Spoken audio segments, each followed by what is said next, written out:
So I got all the healthcare papers graded. Oh my word.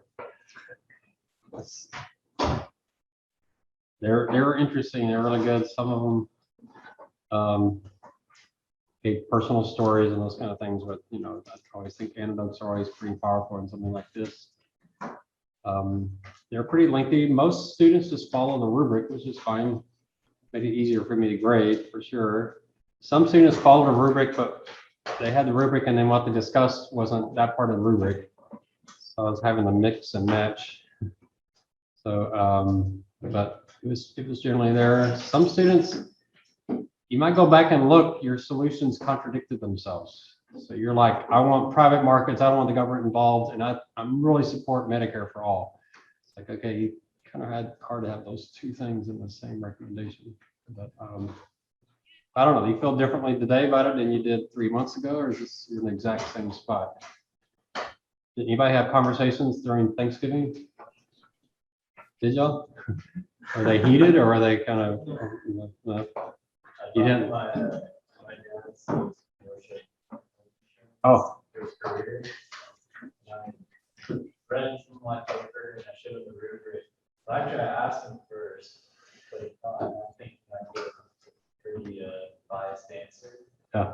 But he sort of rattling off a lot of stuff that was already on the rubric. Yeah. Actually, he thought that health insurance should be your employer. That's what he sells. Yeah, even though that's his business. Yeah, I agree with that. I don't buy my auto insurance from the employer. Yeah, miss, I think I told y'all it's the same thing. I had a doctor talk to this class and a healthcare provider, a healthcare administrator, and he was insulting doctors left and right, and he kept apologizing to the doctor, and the doctor came up and he was even more insulting to doctors. Yeah, it's amazing. Oh, I don't know why that's the case. Well, yeah, I don't want to be. Is that what the chat is telling me? Yeah, so people were talking. Yeah, so it's a tough issue. What's your optimism that Congress is going to fix this whole thing? Are they too much deep in the pockets of pharmacies? It's a frustrating thing. And that's one thing economists talk about. It's really, I think, one of the most frustrating things when it comes to status quo. When people lose by changing the status quo, they fight to the death. The people who win by changing status quo won't fight all that hard. We fight much harder not to lose something than we'll fight to gain something. So it makes it, without some strong leadership coming in with a really, really good plan, well articulated. Yeah, the one thing I forgot, yeah, that's a good point. I'm glad you brought that up. So the one thing I forgot to talk about, and I got a call from Lindy and she reminded me that I completely forgot to talk about the tax credit. Some of y'all did a good job of figuring out what I meant by that. But let's talk about it, because I do think, this to me is, I think, a pretty important concept. So tax credits versus tax deductions. So a tax deduction, why don't I like, I'm anti-tax deduction on this. First thing is you have to be employed to get that benefit, right? So if it's tax deduction by the employer, not by the employee, by the employer, then you must be employed, and usually by a large company. So that means a huge amount of U.S. employment base does not have this huge benefit. So what are we talking about? Freelance. Uber's going through this, right? Uber, are they your employees or not your employees? If they're employees, what do you got to do?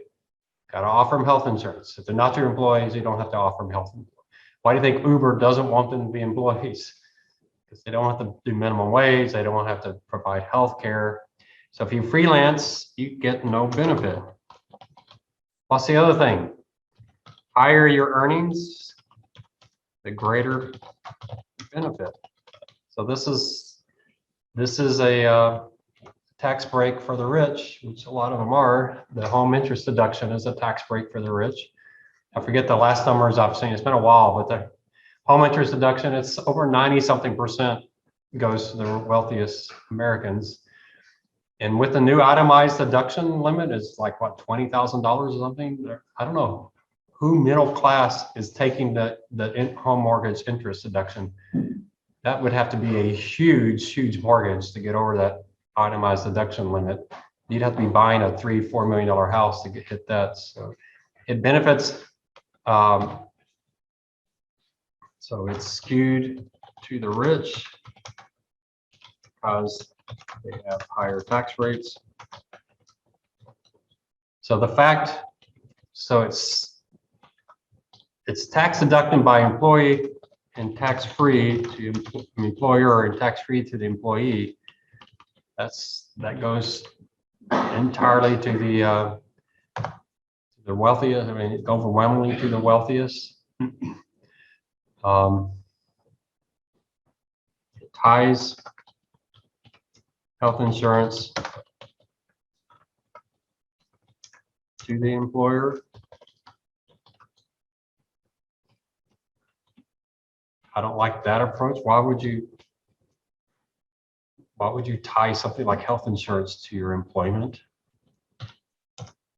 It encourages more spending. We saw a lot of y'all pointed that out in your paper. When you have this huge tax deduction through the employer, but you can't get it without the employer is not incentivized to get you all the health insurance. What does the healthcare system do? They just expand themselves to take up all that new demand. It's part of my, some of y'all probably disagree with me on this, but this idea of free college education. Boy, I've worked in committees in college education. If you suddenly increase the demand of college, they're going to raise their prices. What have colleges done the last several years? Where have they been hiring? Y'all know where colleges do most of their hiring? It's not professors. It's admin. It's it's international travel people, it's diversity people, it's all these kind of admin people, and there's a lot of them. I'm a big fan of diversity, but I don't know what a university the size of UTSA is going to do with 90 diversity officers. I don't know what they do all week. I guess they go out and diversify, but yeah, I mean it's a lot. But why? Because governments force all this extra demand. What do? They don't get more efficient, they get less efficient. They fill up the demand with more prices and more expenses. I think healthcare does the same thing, and you've seen that. I'll probably think of a few others, but what about tax credits? So one thing I love about tax credits is it goes to everyone, and including those without income. So my tax credit would go to everyone. If you don't have income, you still get the tax credit. Y'all heard of the earned income tax credit, right? You need to do that. Why? Well, because if you don't do that, then people have no incentive to get a job. Right? Because if you say, hey, we're gonna take your money away. If you get a job, then you pay more and more tax. You need to have these tax credits so people in the lower income side essentially wipe out their entire income, even give them money back above that. So their after-tax income is higher than the before-tax income. But I really think, well, and the other thing is it releases healthcare from the employer, right? You no longer need the employer. You just go out, we get a tax credit. So essentially, tax credit says, and this might be the single most important point, the tax credit says, if you buy health insurance, you get this tax credit. If you don't buy health insurance, you don't get the tax credit. So what is the best thing it does? It eliminates the uninsured. Who are the people who don't buy health insurance in this scenario? The ones that are just not paying attention. Right? The government says you buy $3,000 of health care, we'll give you a $3,000 tax credit. Why in the world would you not buy health care overnight? All right. Now, my actual one is I would actually means test it. I saw an article someone posted on Facebook. They were really upset because people wanted to limit Biden's what was it called? I can't remember the word, but his check he was mailing out, was it $1,400? I didn't get it this last time, but or it was stimulus check. And they're real upset they're going to limit it. And it was going to households making $150,000. I was like, do we really need to send a $1,400 check to people making $150,000? Does that make sense to you? That seemed kind of crazy to me. So I would actually means test it. I think people making $150,000 can afford to buy their own health insurance.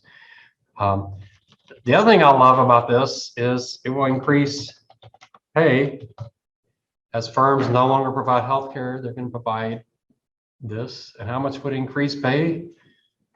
By quite a bit.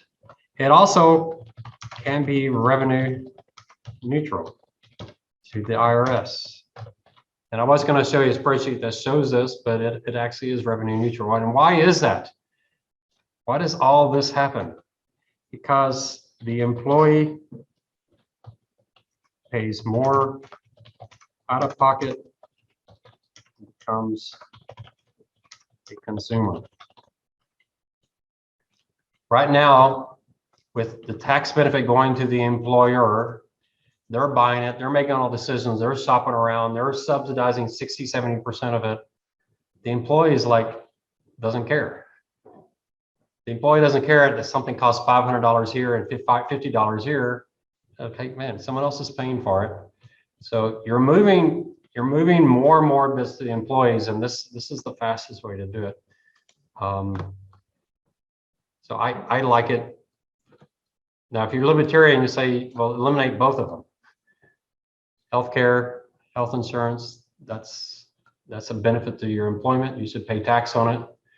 That's fine. The employer is getting a tax deduction, but you should pay tax on it on the other side. Don't give tax credits. But I'm going to say, if you're going to do anything, make it a tax credit, because you overnight, I mean, think about what President Obama went through. He's trying to say, okay, the only way we get this to work, we got to get young people into the system so they can subsidize old people. How do we get young people into the system? Well, we'll penalize them if they don't buy health insurance.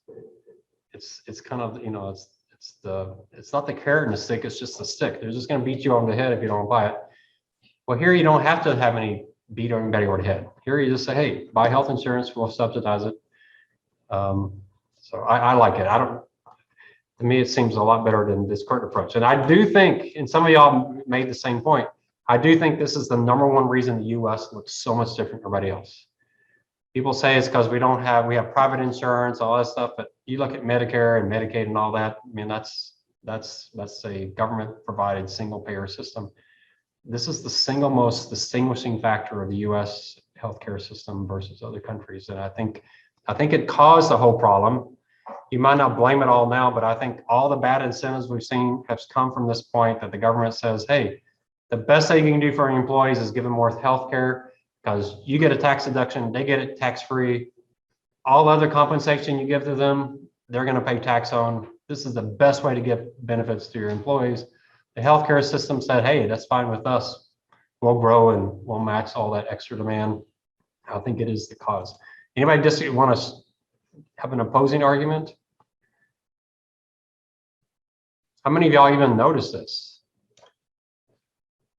What would happen if Congress suddenly made health insurance a taxable benefit? People would be really mad at their congressmen and women, wouldn't they? How can you tax me for that? Well, we tax you for everything else. Why wouldn't we tax you for that? So people get pretty irate. Why? Because you're so used to getting that tax benefit. But do you think most Americans see that as a tax benefit? Say, well, you know, I wasn't paying tax before. Why should I pay tax on that? Well, because you were compensated. So anyway, I think it works.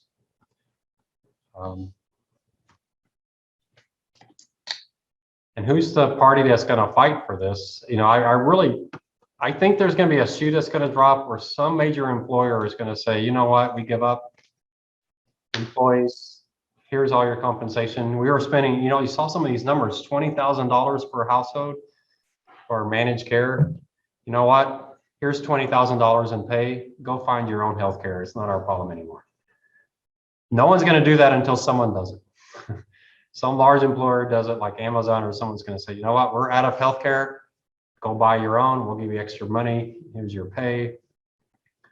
And the math I showed, I'm not going to show you the spreadsheet, but it shows you that the employer doesn't care. They're in the same spot they were before. The employee has more net income, more net pay, even after they buy the health care. and the IRS gets about the same or a little bit more tax. Everybody's either equal or better off. So I like that approach. But anyway, I'm sorry I forgot to talk to y'all about that. All right, let's get back to the notes here. So we're working this ALM problem. So what we're going to do is, write some numbers down here. We're going to work this problem. This is exactly the way it's going to look in the exam.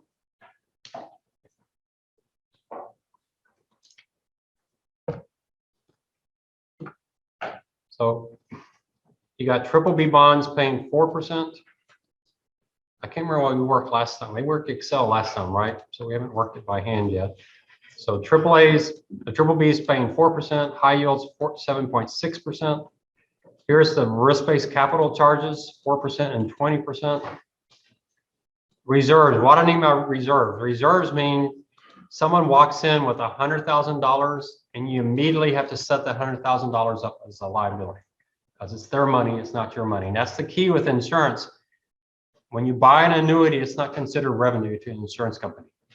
It's as if the insurance company borrowed $100,000. So it doesn't go on the revenue line at all. The C3 risk is 1%. So 1% of the 100,000 has to be set aside for interest rate risk. You're going to pay them 2.4%. You need 1.1% for expenses. You have a haircut of 10 basis points or 200 basis points, depending on the quality of the bond. Your ROE target's 7.5%. And you don't want to have the regulatory minimums of 4 and 20 and 1. You want to have an extra 30% over the top of that. All right. So start writing your answer out. I'm going to do it at the same time, but you don't look up here. You do it on your own. But if you need a hint, remember what you do. You're going to do the triple B and you're going to do the high yield. So you're going to set up as an income statement. What's the first thing on your income statement? Your revenue. You're going to do net revenue. So that's where the haircut comes in. Then you have your expenses. So you have your cost of goods sold, which is your claims. You have your other expenses. You have your net income. And you have your capital. And you have your ROE. So those are the columns that you want all the way across.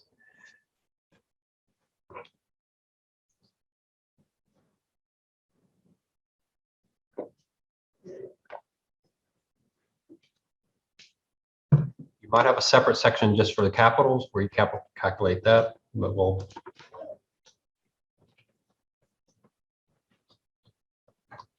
And why don't I have treasuries in here? You already know treasuries don't work for life insurance companies. AAA don't work. They don't have a high enough yield, even though their charges are much lower. Just cannot make it work. I'll give y'all a few minutes to work through it.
Any more time?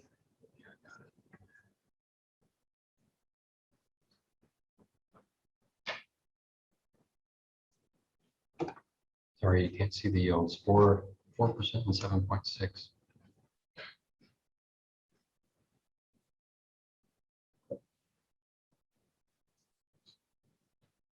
All right, let's try the triple B. What's your revenue on the triple B?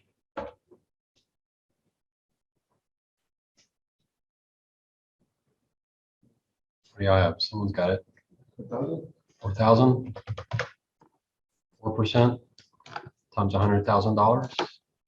What's the haircut? So 10 basis points per 100,000, so $100. So that's going to be a subtract if you want to just make sure. What's your claims here?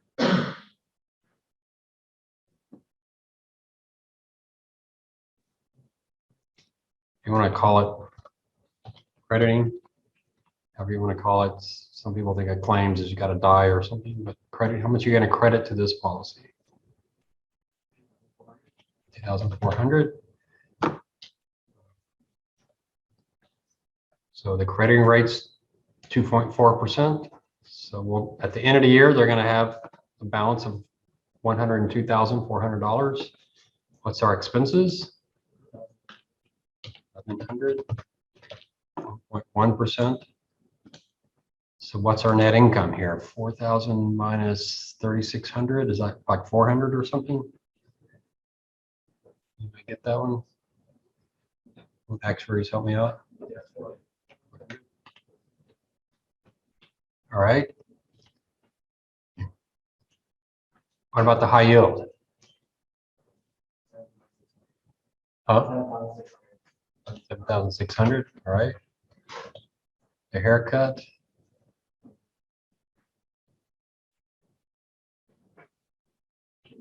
$2,000.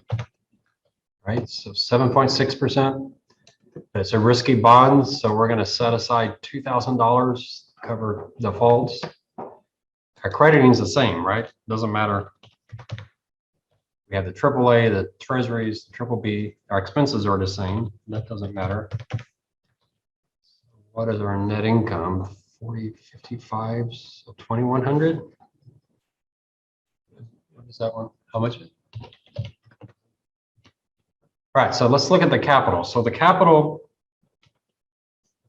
you have C1 risk and C3 risk are the only ones I'm giving you. So the C1 risk is 4%, but we want to have 30% more than that. So that sounds like 5.2% to me. So how much is your C1 risk? Is that 5,200? Y'all agree with that? So 4% times 1.3, 7,500. Who's saying on which one? 7,500 for which one? You have to tell me which column here on the chat.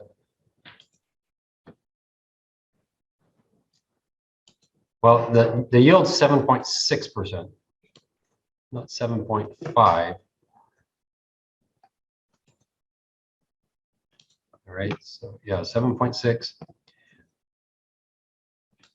Right, so our capital charge 5,200. We take 4% times 1.3. That gives us 5.2%. 5.2% is on 100,000 is 5,200. Our C3 risk is 1%, so we want 1.3%. So that should be 1,300, right? So our capital here should be 6,500. If I did that right. That sound right? And then our high yield, it's 20%. We want an extra 30%. So is that what, 26%? Look right? Anybody disagree with that? 1.3% times, 1.3 times 20. That sounds like 26% to me. And the C3 risk is exactly the same because the C3 risk is not related to what investment you have, but it's related to the liability itself. How much interest rate risk is in that product? What are your surrender charges and those kind of things? Anybody disagree with that? That look okay? All right, and so what is your ROE? You just take 400 divided by 6,500, and you're gonna have to tell me that one. I can't. All right, let me see. All right, so C1 risk. There's a difference between a haircut. We talked about this last time. It's kind of complicated. The haircut risk is on average, we're going to lose about $100 any given year to defaults and net of recoveries. So an average year, we won't make $4,000 on this bond. We'll only make $3,900. Some years we'll make the full 4,000. Some years we'll only get 3,600. Some years, kind of back and forth. But on average, this triple B bond, we're going to lose about $100 due to the defaults. High yield on an average year, we'll lose $2,000. What the C1 risk is saying is, what about the worst case year, really horrible year? How much net worth you need to set aside? All right. So the haircut's the average year, the C1 risk, and the regulators say a really bad case for high yield, you better have 20% of that investment set aside in your net worth to cover a rainy day. But you want 30% more than that because you want to be higher rated. So you want 26%. So 26% times 100,000 is $26,000. On the triple B, you need 4% for C1 risk, and you want an extra 30% on that. So that's 5.2%. So you want 5,200. The C3 risk doesn't care what kind of bond it is. It only relates to the liability. What kind of surrender penalties you have. C3 risk is 1%. We want an extra 30% of that. So that's 1.3%. So that's 1,300. All right. Does that answer the question?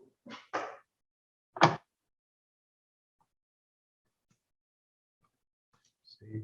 All right. So what is our ROE? $400 divided by 6,500.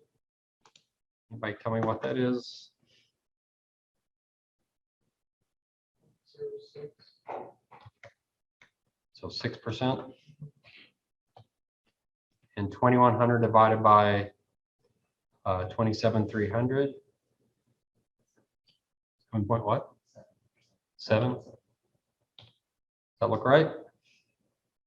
I agree.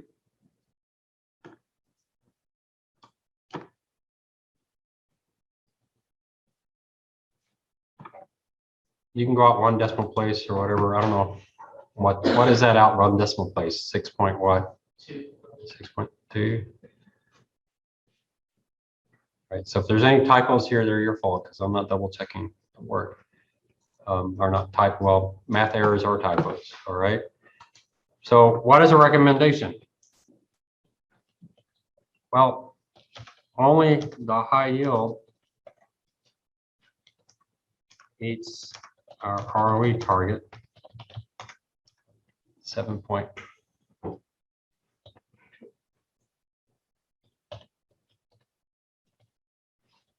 However, no life insurer can put 100%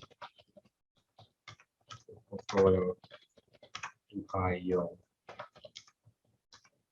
In fact, 10% is quite high. Why is 10% so high? Remember, for every dollar net worth they have $10 in assets. So if you have 10% of your assets in high yield, what percentage of your net worth is in high yield?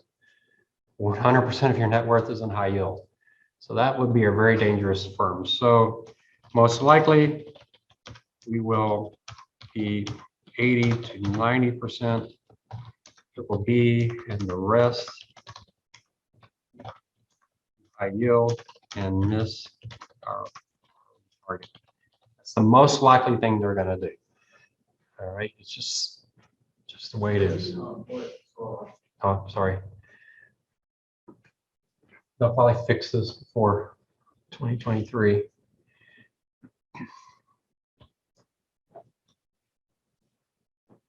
Okay, so I want that in your answer. I don't want to go going thinking life insurers could put all the money they want to in high yield. That's just not going to work. In fact, regulation itself will prevent them from doing that. It just would be way too dangerous. They do it. They do try other things that we're not talking about here, and we're probably not going to have time in the class to get into it. Life insurance companies do a lot of commercial mortgages. You can do commercial mortgages. The problem with that is it's very illiquid. And they can be fairly dangerous, but you can pick up more return there. But that's essentially what they've got. They buy corporate bonds and they buy commercial mortgages, and they try to get as much spread and much yield as they can out of it. But so what else can they do? High levels. See how many of these you can remember. Don't tell me the answer, just tell me the category. What can you do? So just go across here, right? What can they do to get revenue higher? Get more yield, right? That would work. What can they do in the haircut? Lower haircut. We'll talk about if that does anything. What about on this one? Reduce your crediting rate. Oops.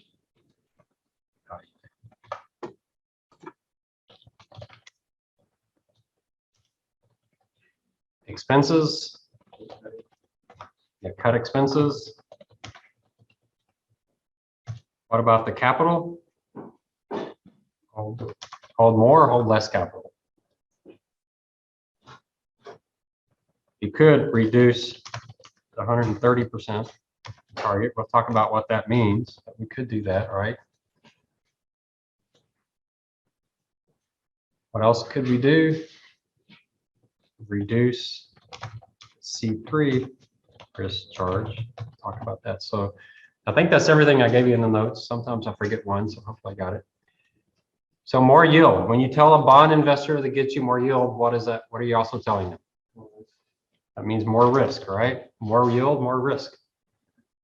If they could get more yield without taking more risk, what should they have already been doing? They should have already been doing that, right? It's like, oh, you want us to work hard. Oh, we're buying these bonds with low yields that weren't very good. No, they're doing their job. So when you tell a bond person, give me more yield, you're telling them, hey, I don't think you're taking much risk. It's not, if you're telling them they're not doing their job very well, then the smart answer is to fire them and hire someone that's doing their job. But if they're doing their job, they're already getting you as much yield as they can for the risk. Lower haircut, I mean, it is what it is, right? Isn't that the best way to say it? You either need a 10 basis point haircut or you don't need a 10 basis point. I mean, what is the experience likely to be? Cutting the standard does not in any way impact what you're going to experience. So you either need 10 basis points or you don't need 10 basis points. So you either need 200 or you don't. Reduce crediting rate. What's the problem there? It's going to harm your what? Competitiveness. If you pay less, you're not going to be as competitive. So that's going to be bad. Cut expenses. Yeah, do it if you can, without harming service quality. Yeah, anytime you cut expenses, every firm should be doing that. Not every firm does. I remember, boy, in banking, you really notice it. When banks were making a lot of money, it was really fun to go to conferences because they had these incredible parties. It was so much fun. I remember one party, they had this murder mystery going on and no one cared what the murder mystery, and they had these actors that were like murdering each other and like no one wanted to do anything with it. And they were so disappointed they spent all this money. And then the banking crisis hit. The next conference was really boring. They're taking us like McDonald's. It's like, hey, you can supersize it if you like. You know, it's just, you could tell that they were under stress. So yeah, if you can cut expenses, reduce that target. What's that going to do? You could be what? It could be downgraded. You could lose your credit ratings. Like if you're targeting 130% because that makes you a triple B firm, so you know what, let's just target 120%. Yeah, S&P and Moody's might downgrade you. Reduce the risk charge. How do you do this? By making product safer.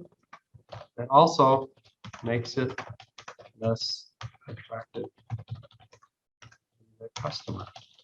Right? If you tell the customer, hey, you know what? If you want to get out of this product, we're going to charge a really, really high surrender fee. Yeah, if you do that, the regulators will reduce the capital charge, but you may not be able to sell the product now. Say, hey, our surrender fee used to be 10%, now it's 15%. we need that because we can't meet our profitability targets. And the customer says, well, that's fine. I'll just go to another company. It doesn't do that to me. Yeah. Can y'all think of any others? I think I got them all. You can look in the notes and see where is it in the notes. Stretch for yield, reduce the target, reduce the credit rate, cut expenses, change the haircut, change your target ROEs. Yeah, I think we got them all. How many is that? 1, 2, 3, 4, 5, 6, 7. How many do I have over here? 6. So which one am I missing? Did I miscount? Oh, that is, yeah. Sorry, I should have put that here. Good catch. Reduce ROE target. What's the problem with doing that? Stockholders are writing in D.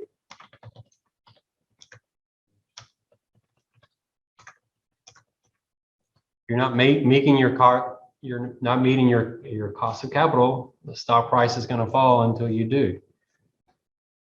Yes, so that's all 7. So I got them all that time.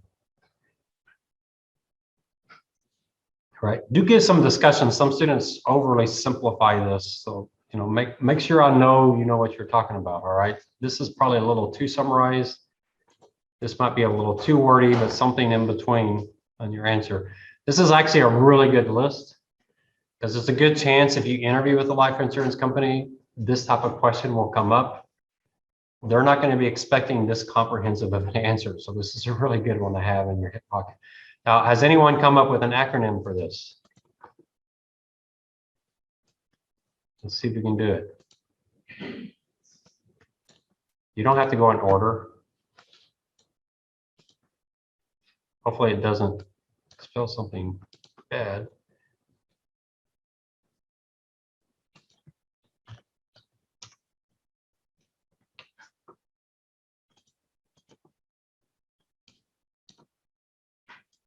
I don't know, you have the charge here. Boy, that last one's a little tough, but if y'all can somehow figure out how to spell something, there's too many C's, so that makes it a little tough. Can y'all think of a letter for the last one?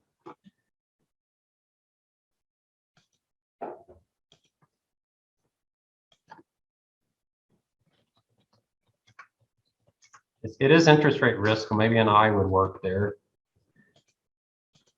So we got a YHCECRI. So if y'all can figure out how to do that. You know, I see YCHI, you know, you can figure out something. It doesn't have to necessarily give you a sentence. Cry, does that get all of them? You're missing one though. Put the I, there's like errors, or something, HEIRCCY.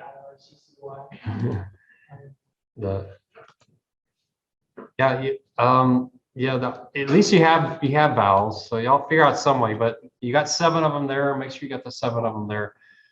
When I took the CFA exam, I had a mnemonic that was 60 something letters long. And I had it memorized. It was on the performance standards and they never asked the question. And I had that mnemonic all 3 exams and they never asked a single question because they were new standards. They didn't have to ask questions. Boy, I was wishing they would just say performance standards with a question mark. Boy, I would have just dumped my 60 something mnemonic on it. So I'm not even asking, this is only a 7 mnemonic. So, but I'm not saying this for the exam. You need it for the exam. I'm saying this for interviews. This is a very, very good list. It shows that you really, really understand this industry and what they're up against. It's not easy, right? There's not a lot that they have to work with. It really, to me, comes down to the expenses. Most insurance companies are very similar on these other things. Their bond investors are pretty good. The haircut's the same for every company. Their crediting rate, they're all competing with each other.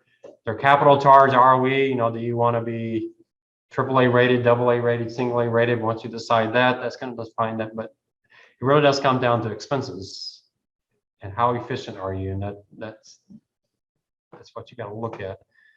But everything else is in that list. So, Just to make sure, so on the test, you just want us to do a recommendation, correct? You don't want us to. you're going to write. You're going to do all these numbers. You can give a recommendation, and they're going to ask you, what if they can't meet their ROE target? What can they do? And you'll come with this list of 7. Yeah, it's all part. It's really 2 questions. That's why it's 20 minutes. 10 minutes is you get down to here, and the other 10 minutes is you give me that list. Okay. Other questions on that? I like this question. If you can conceptually see it, you can see that it's simple but not easy. It comes down to it. Simple but not easy. Huh?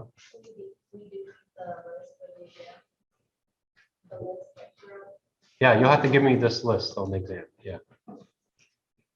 I forget exactly. All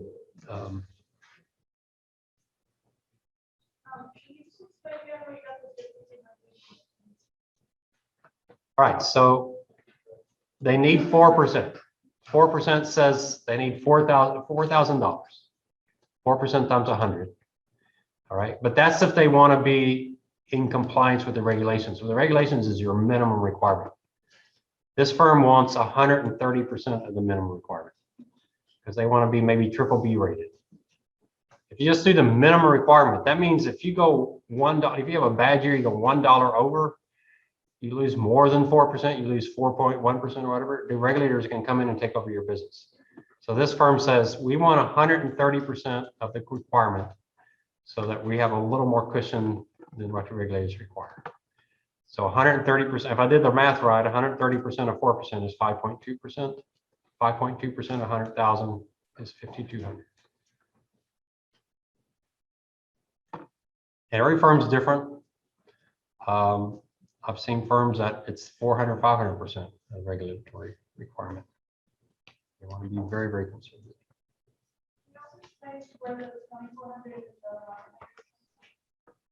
So the 2,400 is the crediting rate. They walked in with $100,000. To be competitive, we want to pay them 2.4%. So we need to give them $2,400.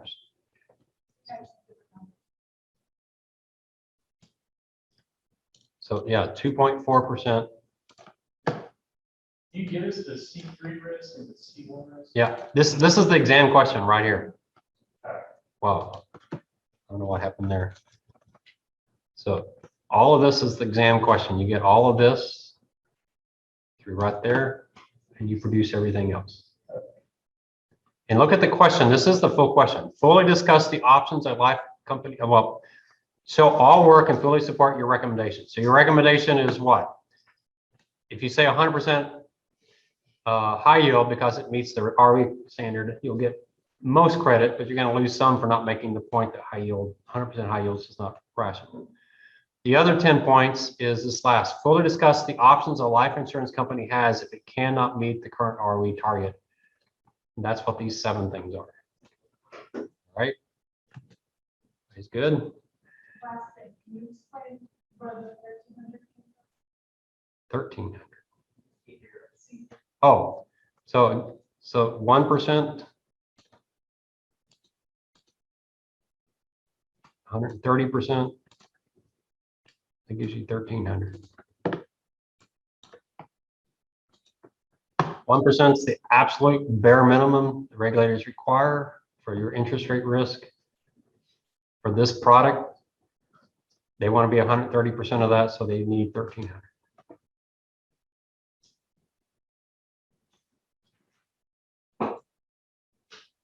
Other questions? Most students get close to full. If you don't get full credit, most students, because they don't quite write this part out. And then over half the students get full credit here. I'm not overly picky, but I need to see enough that you know what you're talking about. So don't get so summarized. I mean, like more yield, more risk, that doesn't really tell me. So who's getting more yield? You want your bond portfolio manager to get more yield, but if you do that, you're really telling me more, put it into a sentence. I get the impression some students is like, my goal is to finish this exam as fast as I possibly can. It's like, I don't give you bonus points if you turn your exam in first. That'd be an interesting exam, right? 10% bonus for anyone who finishes first. We should do the prisoner's limit or whatever it is. 10% bonus whoever turns their exam in last. That would be interesting, wouldn't it? All right, I'm not going to do that because I want to go home as well. Any other questions on this exam? Question. It's 20 points out of a 75-minute exam, so it's a good chunk of your exam right there. Like a rubric of all the questions that we all gave them. Well, I put the exam guide out there. Did y'all see that? Exam guides. Has everyone seen the exam guide?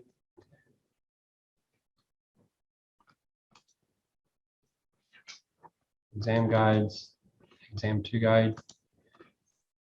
We'll talk about it more on Thursday, but this is the exam. So we'll talk some more about this on Thursday, asset liability management. I'm gonna simplify these a little bit, but there's still gonna be at least one kind of tricky question, but you understand what LX, DX, NPX, NQX mean. Then you already know on this that I'm unlikely to ask that one. So you're going to be getting a level term, an ordinary whole life, the endowment, and the endowment's the one I'll ask you to do the timeline, and then the created product, which I haven't written yet. That one takes me some time, but I give you some practice ones there. The students say, give me more practice ones, but that's not the case on this. The key on this product is you get the obvious stuff down. Write that down. And then if you can't answer it, at least you get good partial credit on that one. This is only a 5-minute question, so if you completely miss that one, I'll be disappointed if you don't put anything down. But if you don't put anything down, it's less than 10% of the exam. Most students get 100% on these. Most students get 100% on that. I mean, the overwhelming majority get 100% on these questions, and then some get, most get 100% on that. The joint life. So I do have, for that endowment policy showing you the timeline, I do have a YouTube that shows you how to do that. For the joint life, I do have a YouTube that shows you how to do that. For the one we just did, I have a YouTube that does that. So for the math, all the math problems, with the exception of the level term and the whole life, ordinary whole life, I will put that mortality table that I've been working, you'll know with all the detail, I'll put that out there on Blackboard so you can see that. But I don't know, Desiree, is that enough? Joint life, and then one we just did. This says 15 minutes, but actually, I have to look. I don't know why I said that was 15 minutes. I might actually cut this back to 5 and make this one 20 because students really hate this question number 2. So that's probably the more likely that this will be 5 and this will be 20. I don't know why I did it like that. Yeah, the students, yeah, y'all really don't want this one to be 10. That's by far the lowest part of the entire exam.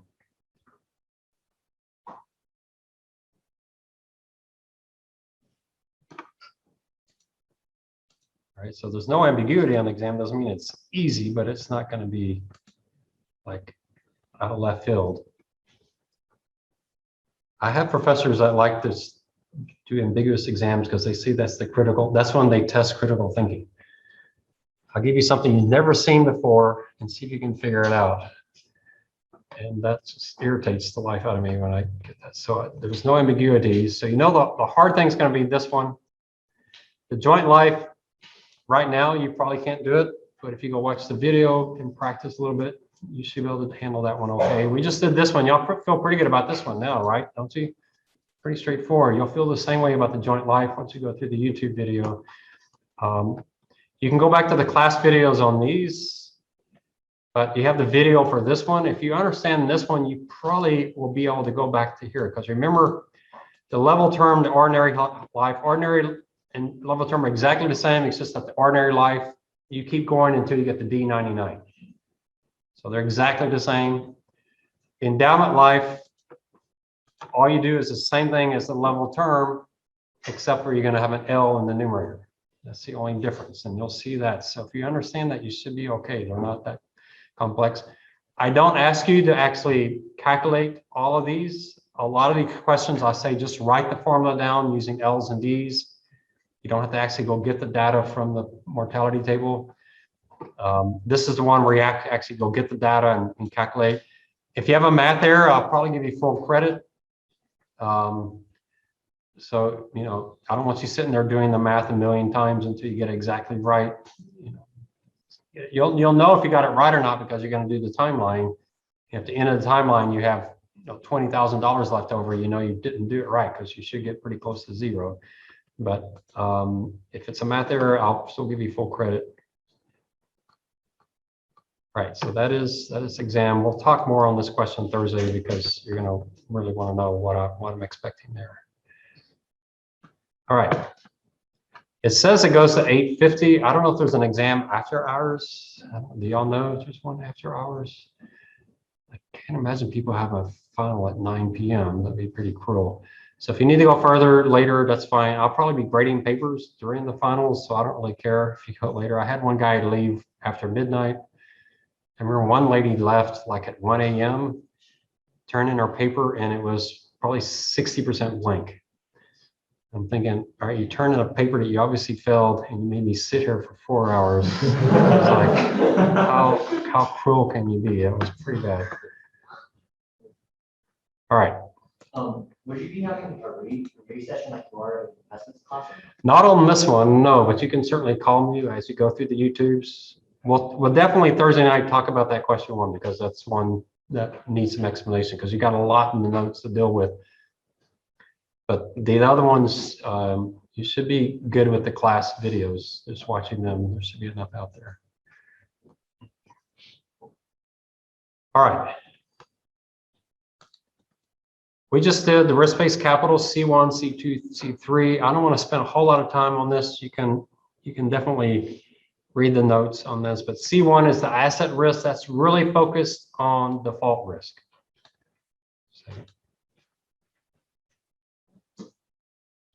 I'll let you know for sure. I'm still thinking about how I'm going to do the essay questions. We'll see. If I do question one in advance, I'm going to want a much stronger answer than if you do it in class. So we're kind of essentially, do you want a short paper that you have to write, or you want to do things off the top of your head in class that's not quite as involved? So we'll see. We'll talk about that Thursday. We'll see. I'll decide between now and then. All right, so C1 is really default risk. C2 risk is mainly focused on life insurance, and that's the risk more people die than you expect. If you sell a lot of term insurance, that's going to be a huge number. If you sell a lot of whole life, it's not as big of a number because remember, you have more reserves. You have that cash value to protect you. C3 risk is that interest rate risk, the risk that people disintermediate against you. And so that's why on that ALM question, we only have C1 risk and C3 risk because we're looking at annuities where the life insurance, the death benefit's not that much. I'm not going to go through this. You can look at it, but this is what they came up with in putting these together. Essentially what they're assuming is that C1 and C3 risk are highly correlated to each other. That C2 risk, which is the insurance risk, is not correlated. Just because interest rate risk and markets are crashing doesn't mean more people are dying. Those tend to be uncorrelated risk. And then C4 risk is essentially the risk that a lot of life insurance companies are going insolvent, and the ones that are left standing are having to bail out the ones that didn't. And essentially they're saying that's 100% correlated with everything else. If a lot of companies are going insolvent, it probably means there's a lot of interest rate and asset risk or a lot of mortality risk. We're just going to add that on to the end as an extra risk. So that's the way they've done the formula. Okay, financial analysis company. We've really run out of time, but what you can do if you're going to interview with an insurance company, publicly traded companies like MetLife, like Allstate, like Prudential, they have their financials out there. They usually put their statutory financial statements out there. If I were interviewing with a life insurance company or a property casualty insurance company, I would download their statutory financials. Their GAAP financials are not much value to you whatsoever.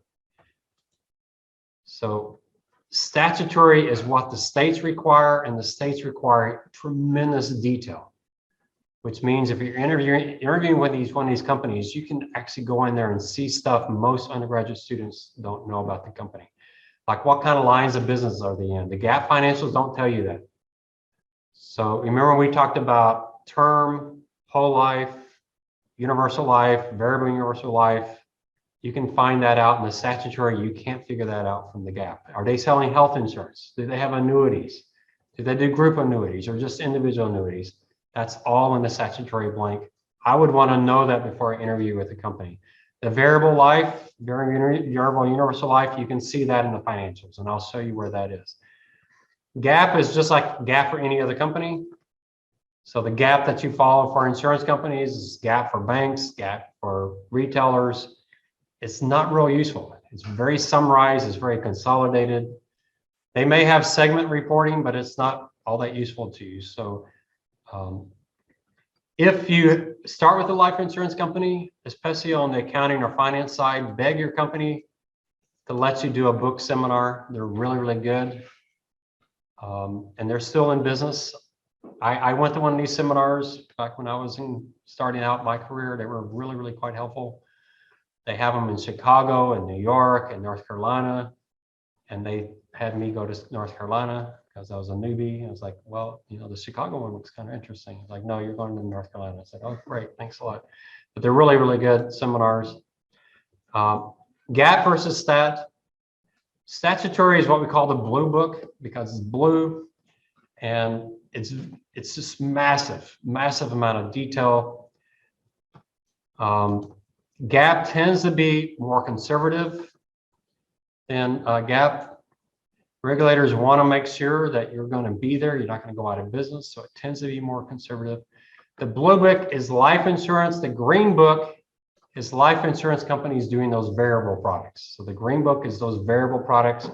If it's a variable product like variable annuity, variable universal life, those assets belong to the policyholders, not to the insurance company. So they actually put them off in a separate set of books. It's actually called separate accounts. You can read through some of these. GAAP has some unusual accounts. This deferred policy acquisition cost, that's only GAAP and it's only insurance companies. Reserves are different. Statutory reserves are using those mortality tables I showed you. GAAP doesn't use those tables. They can use whatever they think is the true. So for GAAP, actuaries use what they really think is going to happen. For statutory, they have to use those tables we were looking at and using for our pricing.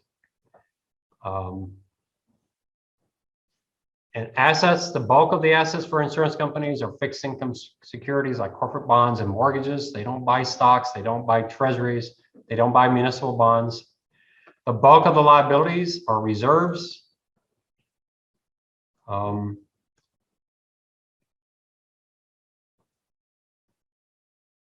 don't give you the, so the premiums can be really complicated. We didn't get into premiums. I probably should have covered premium accounting, but we just run out of time. If you're an actuary, you probably need to understand the difference between gross premiums, net premiums, deferred premiums, advanced premiums. There's a bunch of them. It gets really, really complicated. But I'm not going to get into those. But here's what they follow with the state. And it looks really old school, doesn't it? This is the font they have to use. This is Metropolitan Life of New York. You can actually, right here, I just went into financials. And when you look at financials, they have their statutory filings. You'll see that with the Allstate as well. They have the regular annual reports, so you can get into that as well. There'll probably be some segment information there where they'll tell you how much life insurance they do versus annuities versus health, but the statutories give you the detail. So you look at this thing, it is 330 pages long. But you don't want to look at all of it. This first page, I've never known anyone that's done this, but they give you the email address for the accountant that put this together. I don't know anyone that's just emailed this person and say, wow, I was looking at your statutory blank. They're really, really good. I'd really love to look for your firm. You can try it. Who knows what would happen. Here's their board of trustees. You could probably try to find them and email them. Here's the accounting officer signing off. There's a separate form that they don't put in here, and it's the chief actuary, which actually is probably the most important thing. The chief actuary is saying, yeah, the reserves are correct. They sign off. I don't know why they don't put this in here. But it does give you some information on the firm, where they're located. They're in New York, obviously. Gives you their address. Y'all know that famous building, right? MetLife, right there. I don't know how they did this photo. I don't know how you could take this photo and not have another New York building behind it. Have y'all seen this building downtown New York? It's just absolutely surrounded by massive buildings. But it's really cool because there's a street that runs right into it. And so you're looking head on to that MetLife. I think they used to have Snoopy on the building, but I think they've going away from Snoopy, haven't they? But 200 Park Avenue. So that is 200 Park Avenue right there. I don't know how many floors it has, but it's a pretty famous building. You could even call them if you wanted to. There's their phone number. You could fax them if anyone has a fax number anymore. And then they go through just the financials. So you have the assets, and you'll notice they have $146 billion in bonds and $58 billion in mortgages. So of their $252 billion, over $200 billion of that is bonds and mortgages. That's the bulk of what they do. And of their invested assets, well, that is their invested. So they have some other assets in here that are kind of interesting. What's all of that? I don't know where they have their home office. They should. Oh, well, they should. There it is. I don't know if this is the Met building, 56 million, 57 million. I think that building costs more than that. This is only one MetLife company right here. Schedule. See if we can find Schedule Y. Way down there. Oh, here it is. So here's Schedule Y. Schedule Y shows you. So if you're interviewing with MetLife, I would go to Schedule Y. MetLife has a holding company. I would want to know that. Why do they have a holding company? Well, if you're heavily regulated by the states, you don't want your parent company to be a regulated entity. And so what Allstate and MetLife do is they have a stock company at the top that's not regulated. It's completely not, it's not an insurance company. And then it owns all the insurance companies. So it owns MetLife, has a MetLife Chile, Delaware, MetLife Global Benefits, Newbury Insurance, MetLife European. And then they have these letters here. MetLife, what does it do? Well, here's A. MetLife owns all of these companies. And all of these companies. And all of these companies. And then the B owns all of these. These are complicated businesses. Why do they do that? Well, most life insurance companies have a company that only does New York business. Why? Well, because the state of New York says if you sell insurance in New York, the New York regulations apply to all of your business in all other states. It's called extraterritorial, and New York regulations are incredibly cumbersome. So how do you get around that? You have a company that does nothing but business in New York. And they can't apply that. If you have a company that does business in Illinois, they can't do that. They can only apply this. So if you have a New York company that sells in all 50 states, you have to comply with New York laws in all 50 states. But if you have a New York company that only does in New York, their rules only apply in New York. There's a lot of form over substance in this business. But can you believe these businesses are this complicated? I don't think if you went to JP Morgan, it'd be quite this complicated. It would probably be pretty complex. They probably have some subsidiaries in Europe and those kind of things, but I would doubt it'd be this. I mean, my word, how many companies? We're over 100 companies, aren't we? Just massive. There's another mass. USAA is somewhat complex, but most of USA's complexity is the real estate company. They have a bunch of the lawyers at USAA. Anytime you do a new investment in real estate, they say create a new company. I remember once we had to create a new company. My boss recommended to call it Nucor. So you can't call it Nucor. We're going to run out of company names. So So anyway, so that is actually, if you're interviewing with a firm, that's actually a really good schedule to go to try to understand what's going on there. But they have assets, they have the liabilities. You can see on the liabilities that the reserves are a huge part of the liabilities. This is what the actuaries do, where they're setting up their reserves. They have income statements. You can look through that and see what business they're in. The cash flow statement, you can completely ignore.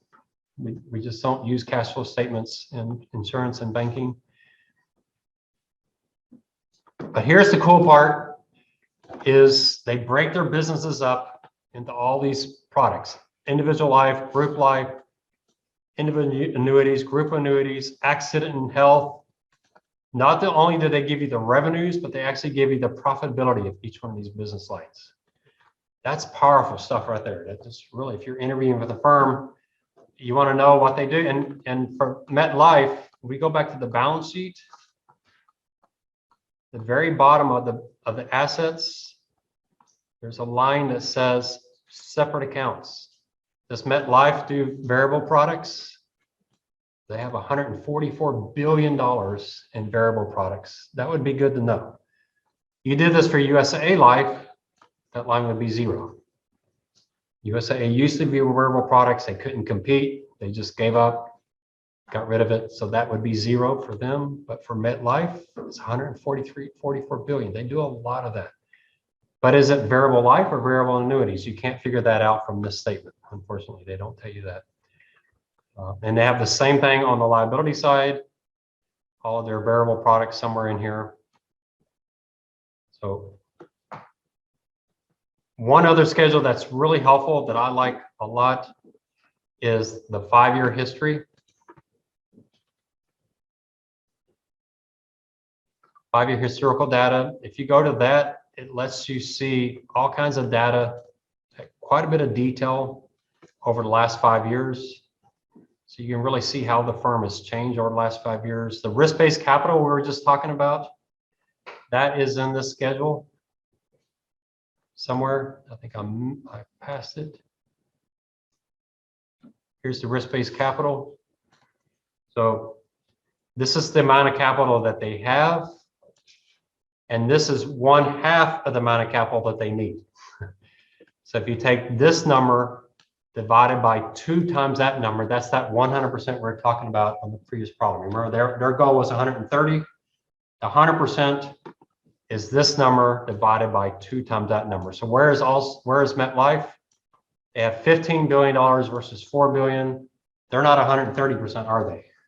They're like what, 600, 700%, who knows? They're a much, much higher number. They're an A-rated company, very safe company. All right, I might show you a little bit more of this, but one thing just to say is there's detail in here that is just absolutely amazing. They have these things called general interrogatories. It's just a series of questions that they answer. Boy, the word general is in there too much. But the footnotes, the general interrogatories, most of that stuff's probably not all that interesting, but if I were interviewing with these firms, I might be flipping through this to see if I can find something to bring up that no other college student would bring up.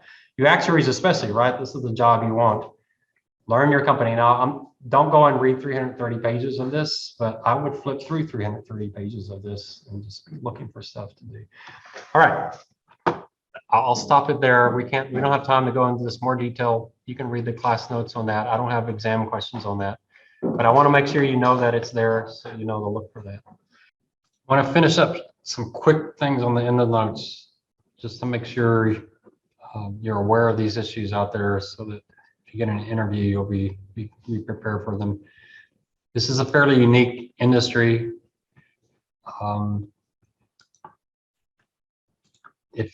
If you're going to do a financial analysis of a company, this is just what's typically found in the financial analysis of a life insurance company.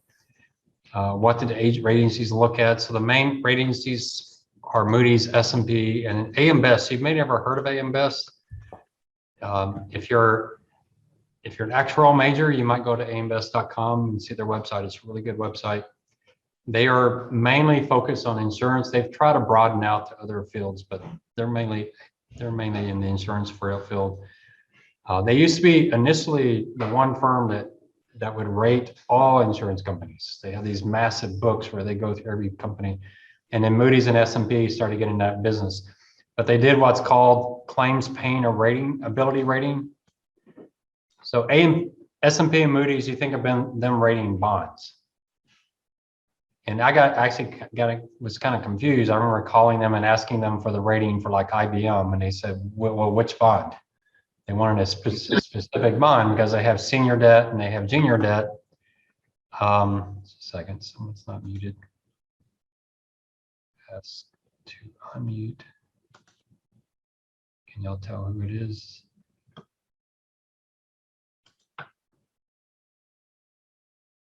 They clicked on it. Okay. So I didn't know which one. I was like, well, I just want the rating for IBM. There is no such thing.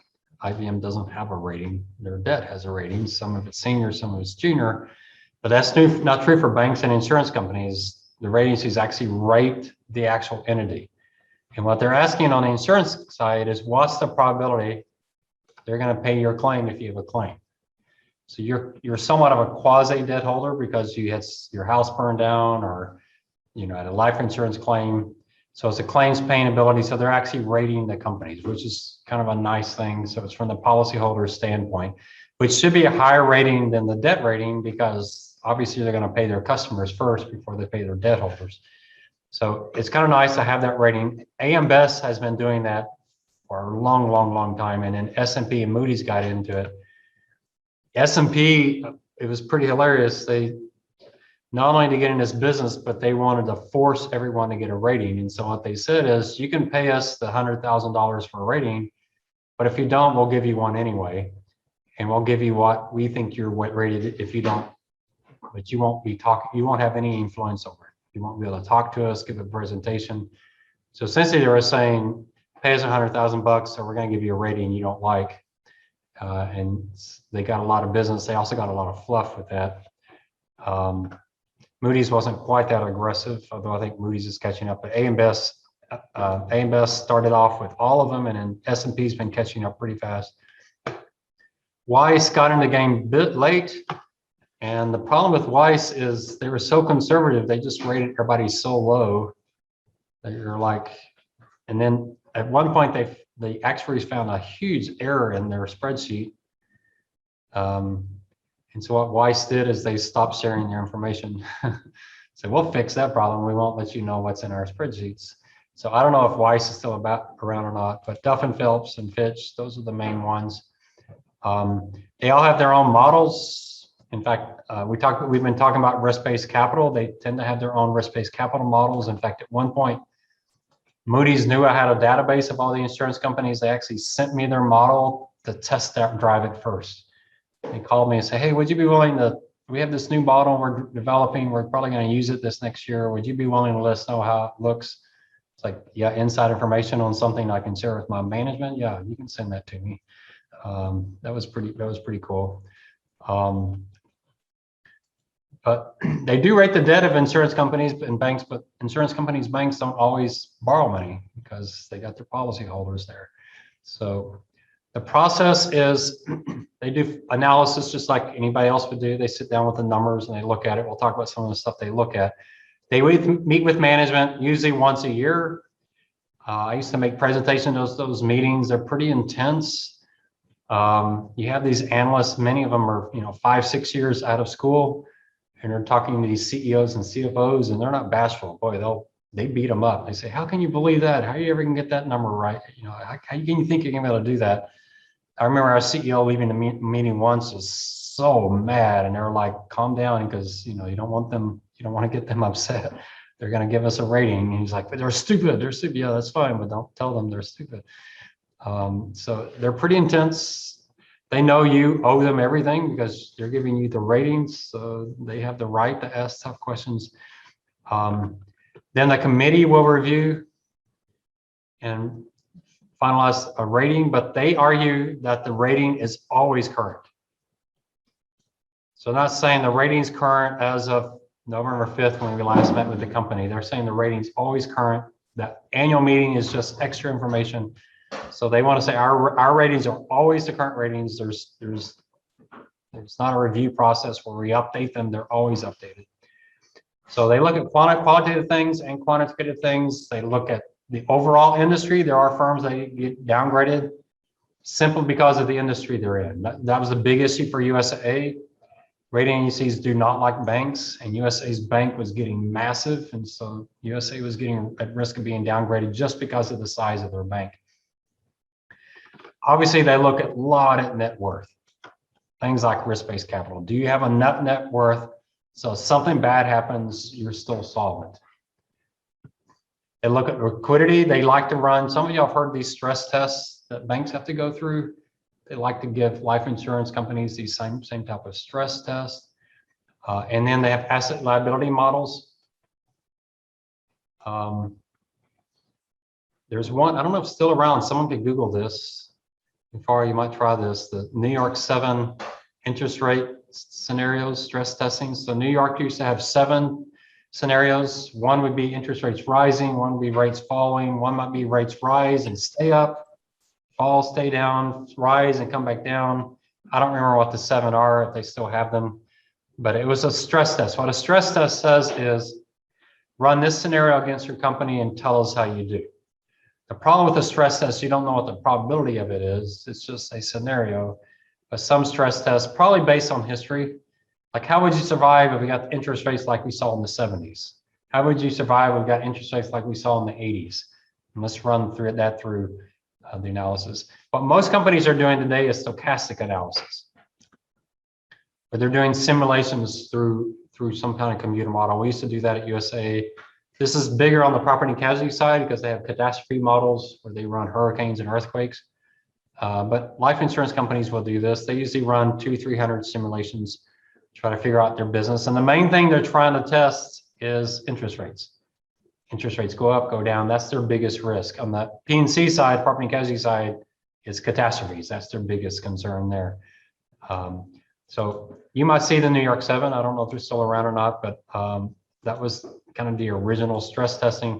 They had the New York 7 when I started, which you might say, well, big deal. But when I started, they had just invented the PC. And I still remember Alan getting a new PC, and we were all so impressed with this PC. And boy, I bet if you could see that PC today, you would think, well, that's the most antiquated.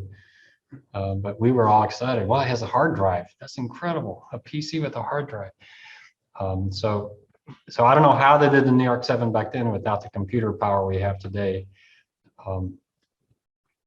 They definitely assess asset quality, and the biggest thing that we talked about are those junk bonds. That's the biggest concern.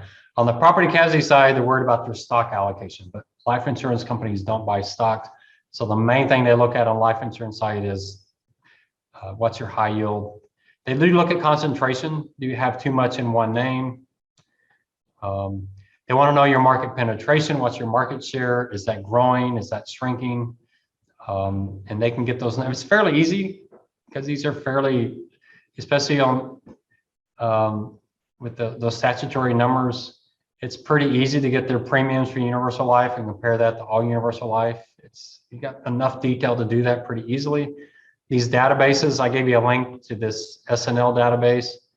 You get these databases, you can get the premiums for each product for all the companies and compare your company today versus 10 years ago. You can do really fast market share type of analysis, and rating agencies are worried if your market share is shrinking over time.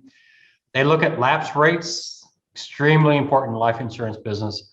Most life insurance loses money the first year because you have to do medical exams and you have policies, you have to set up the policy. And so these are products that, hey, if you lose 5, 6, 7% of your business after the first year, you're not going to make money. So you need low lapse rates. You need your business to continue and re-up the next year. Some of these products, it takes 10 years before you make money in this because you spend so much in the first year. They're worried about the parents and subsidiaries. They don't like what's called pyramiding of capital, that you count part of your capital, the net worth of subsidiary, because rating agencies, well, that subsidiary needs all of its net worth. You can't count that as part of yours. They call that pyramiding. They don't like that. They do assess the quality of management. That's where the interview comes in and the dog and pony show that they do. I'm just, trying to convince them that management knows what they're talking about. At USA, the big issue, we might have talked about this some, but the big issue was the enlisted market. As USA expanded out to the enlisted market, they wanted to hear, did management really understand that market? How much do they know about them? Are you expanding too fast? And so that was a big touchy subject during that time. They want to know their underwriting practices. So the big deal right now with life insurance is, can we sell life insurance on the internet? Seems pretty dangerous, doesn't it? Because who's going to buy life insurance on the internet? Really sick people, right? People are about to die. Can you really sell life insurance? Well, you say, well, we need a medical exam. Well, if you're trying to get people that all they want to do is click on the internet, they're probably not going to go get a medical exam. They're probably not going to do a blood test. So it's tough, and say, well, we'll do life insurance without all of that. With AI, AI is going to tell us who the risky people are. Rating agencies are going to be really worried about that. Anything with insurance, I mean, this makes perfect sense, doesn't it? Any major change in your process is dangerous in insurance because of that anti-selection. How do you know you're not changing something where it's going to attract all the bad risk and you're going to lose all the good risk? So that's a big issue. I did have the underwriter from USA come speak to this class, but I can't get him to come back. So I don't know if the class scared him off or not. He had a really good presentation and he didn't get to finish half of it because he got so many questions. So the students loved it. It was really, really interesting. He was a student in this class several years ago. But he talked about the underwriting process. He was a heart surgeon before he became an underwriter. So he could talk about, so this person has had a heart attack, but they want life insurance. Well, he obviously knew what questions to ask to see if you could still give this person life insurance.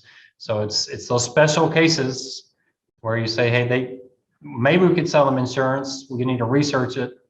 That's the underwriting process. So the goal there is to figure out, essentially what you're doing is you're rating the risk.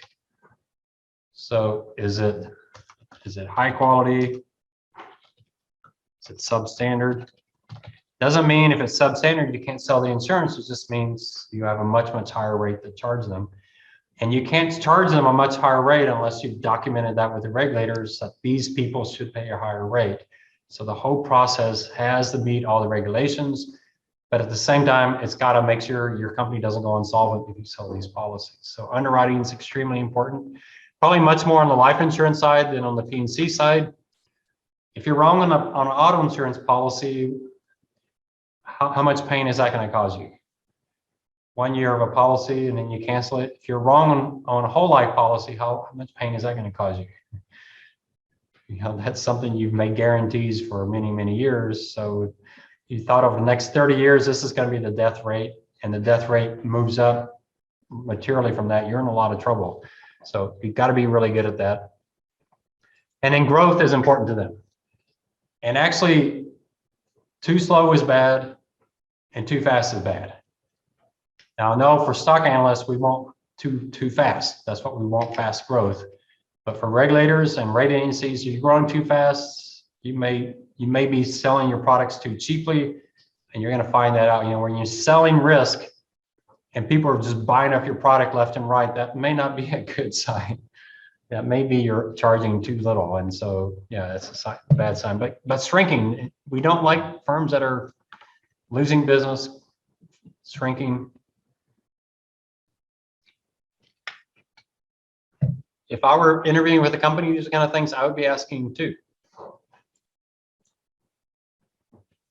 You know how negative I am on the life insurance industry. If you're going to work in the life insurance industry, you better make sure you're working for a good company, because there are a lot of really bad companies out there. A gentleman from New York Life called me. He really wants to recruit here on campus. I like New York Life. It's a pretty decent company. I do think they have a lot of commissions as well, which I don't like, but it's a good company. So yeah, I'd like to see him up here on campus.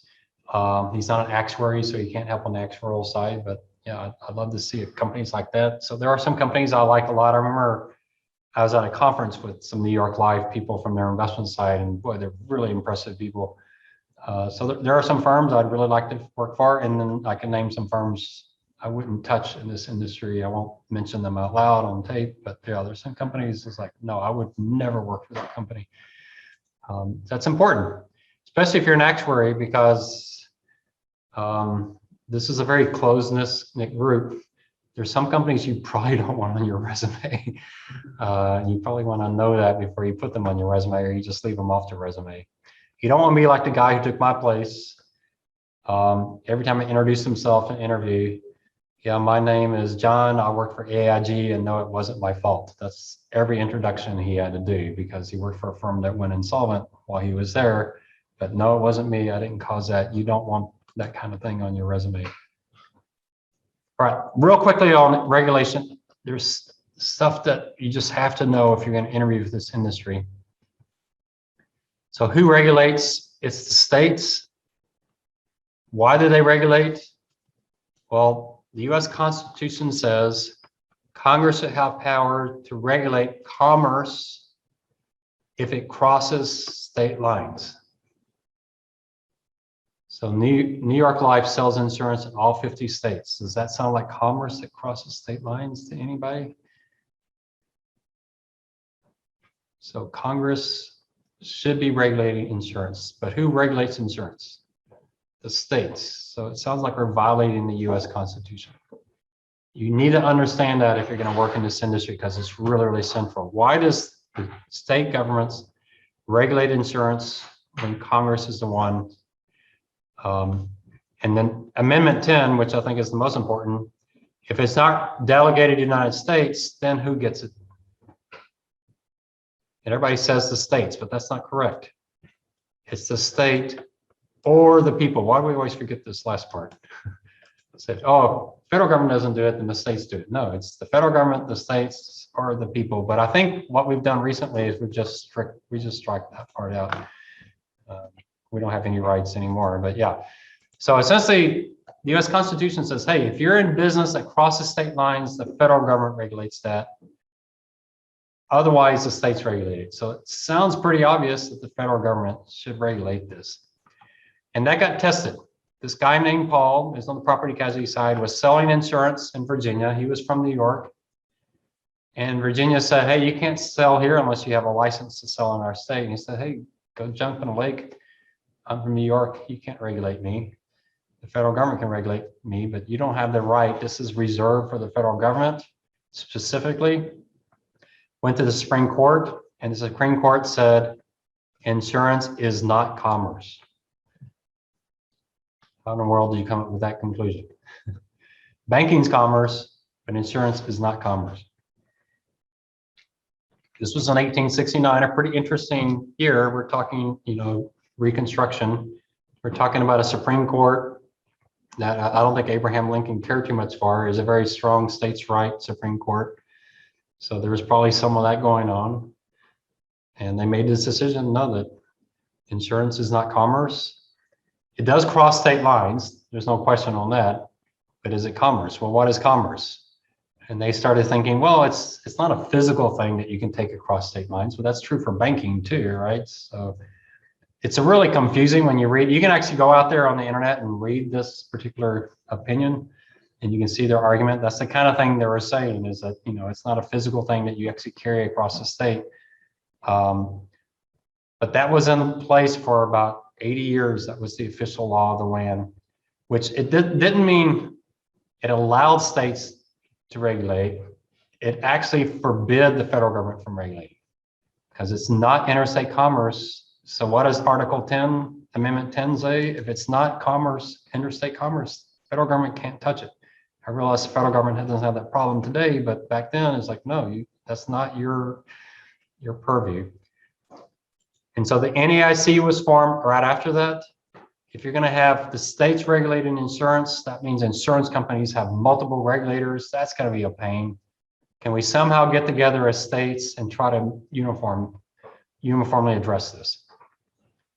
And so the first thing they tackled was accounting.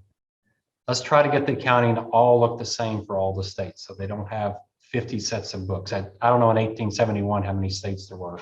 Let's say there was 30 states, so you don't have 30 different states to do this. They also developed model laws, that risk-based capital we're talking about. That's one of the most popular model laws that they've had, but they've had several others. And that went along for several years. In the early part of the 1900s, there was a lot of antitrust kind of marketing kind of, under Theodore Roosevelt.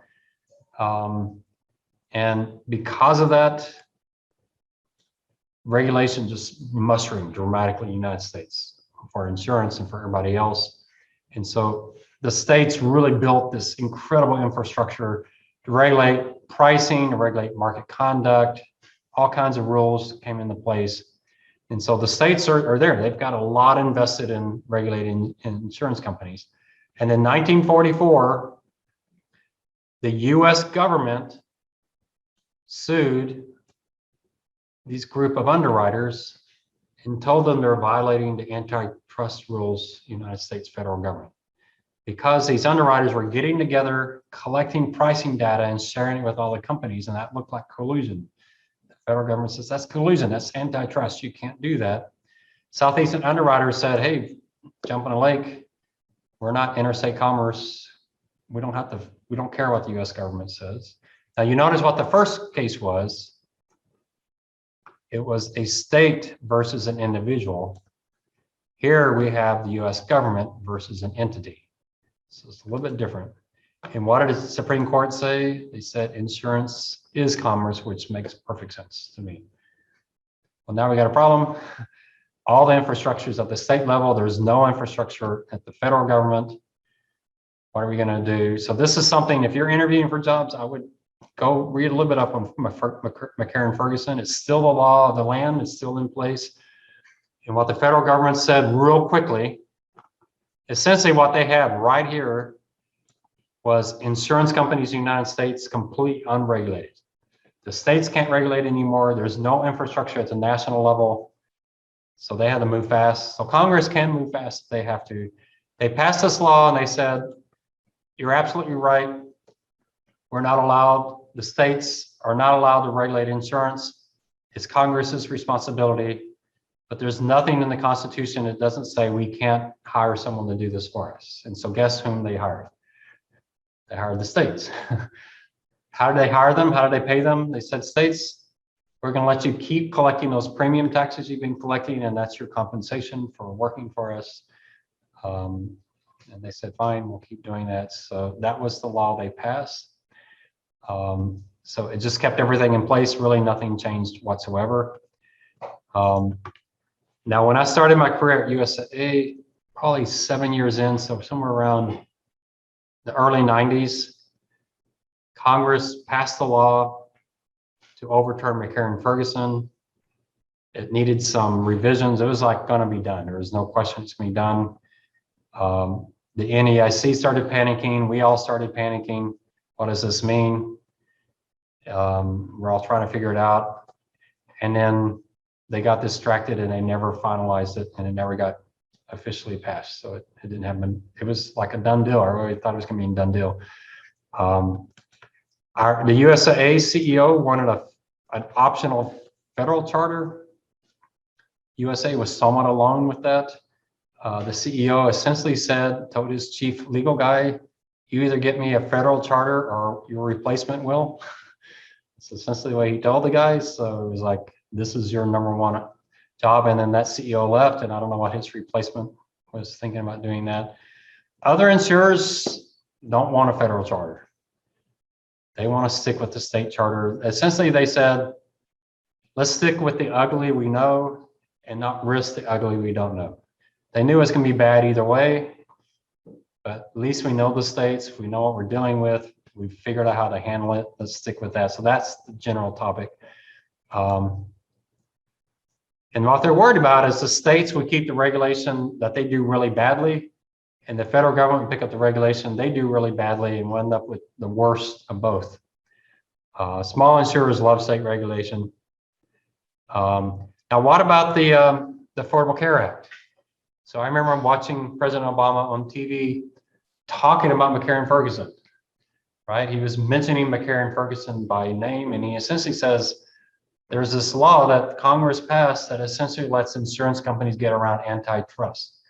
That wasn't exactly true, because states do have their own antitrust laws. So insurance companies do have antitrust, it's not just not at the federal level. But President Obama wanted McCarran-Ferguson overthrown. He didn't get it done, but that was his argument. We got to get rid of this law. It's protecting insurance companies from competition. It's antitrust. So it looked like, again, McCarran-Ferguson is at risk, but it's still in place. We had the reform bill a few years before that, where they're going to allow banks and insurance companies to merge and sell each other's products. And that looked like that might overturn McCarran-Ferguson. Obviously, if banks are doing insurance and banks are regulated by the federal government, how are you going to handle that? But it didn't get overturned then. I haven't heard Biden mention McCarran-Ferguson once in his presidency, or even as a vice president. I don't even know if he knows what McCarran-Ferguson is. You know, it's not that well known. Obviously, President Obama, he's thinking about it because he's doing a healthcare bill, but I don't know if President Obama knew McCarran-Ferguson before he became president. It's not that well known, but it's definitely extremely well known in this industry. So, you know, if you want to read, students always email me, what should I read before I interview with this industry? I would know that history a little bit. That's pretty important stuff for this industry. So what don't the states regulate, or what does the federal government regulate? Y'all remember this early in the class? Anything the SEC has classified as an investment, that has dual regulation. The federal government regulates variable annuities and variable life. The states also regulate that, so the dual regulation. Remember the equity-linked annuities we talked about earlier, and there's a big debate whether that was an investment or not. They lost on that one, and that's not regulated by the federal government. So that's the one exception where the federal government has stepped in. I don't think the federal government does anything on the property and casualty side whatsoever. That's entirely the states. The P&C side probably hates state regulation more than the life side, because the P&C side, they regulate prices. On the life insurance side, they don't regulate prices other than health insurance, right? We talked about that 80% rule in health insurance, but and that's the federal government.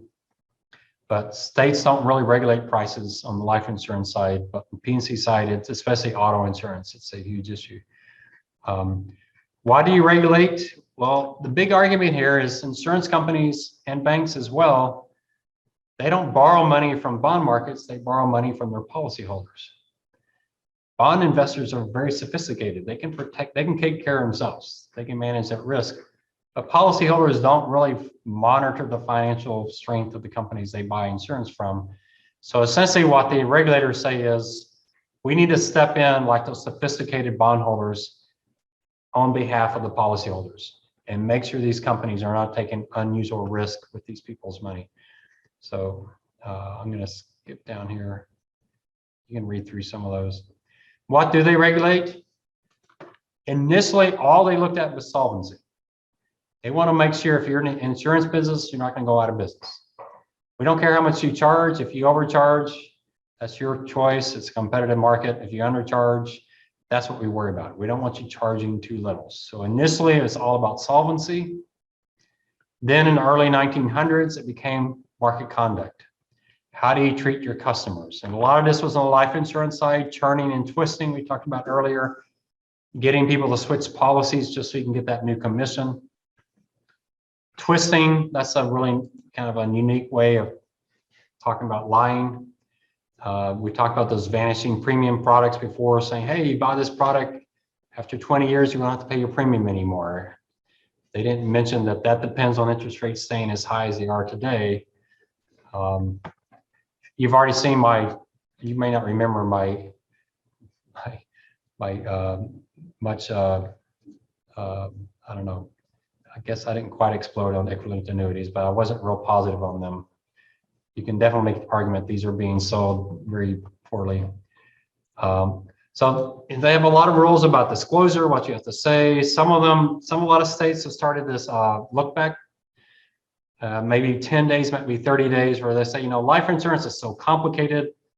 People don't really understand these products. If you buy this product and 30 days later, you just change your mind, you should get all your premium back, no questions asked. That's that look back feature. That's kind of a nice feature, especially because you have the life insurance agency there in your living room and you're eating cookies and tea, and it's kind of a pressure packed moment. You buy the policy and then you go talk to some friends who are like, what did I just do? I just gave this guy $100,000. That look back's pretty important. So the market conduct is much more of a life insurance issue. There's not that much market conduct on the P&C side. The P&C side is the pricing. The regulators tell you, excuse me. I'm sorry, I always sneeze 3 times, sorry. My 6th grade teacher said if you sneeze 3 times, you die. So I just started sneezing 3 times to prove her wrong. But, all right, pricing on the P&C side, you have to file what your rates are with the states, and they come back and say, we don't like that, charge less. I remember working with P&C actuaries where all their analysis said we need an 8.3% premium increase, so we're asking for 5. And I'm like, well, why aren't you asking for 8.3? Because they never give us more than 5. Okay, so yeah, this thick package that comes to 8.3%, and then they ask for 5. It's like, why don't you just have one line that says we want 5%?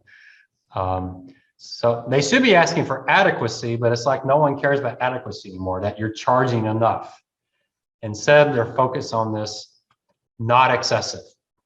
Are you charging too much? That's where that issue of antitrust, the Herfindahl Index, is there too much concentration? If you haven't seen the Herfindahl Index, you should look it up. It's a really good index, but it just asks how concentrated is the industry. On the P&C side, it has been an issue in some states where there's just too much concentration in a few riders. But for the most part, it's a fairly competitive industry. It's not terrible. But they don't ask not excessive on the life insurance side. And on the life insurance side, there are definitely companies with excessive premiums. There are companies selling 10-year term policies that are 2-3 times more than other companies. And the people buying it are buying it from their uncle or their neighbor or whoever. It was this hard sell, and they never think to go out and compare rates, which they should. You should always compare rates on property casualty and life insurance. And I would say you always compare to at least 5 companies. If you're going to buy level term, go look at MetLife, go look at USAA, go look at Northwestern, go look at New York, go look at Prudential, compare 5 different rates. Level term, it's a piece of cake. What do you do?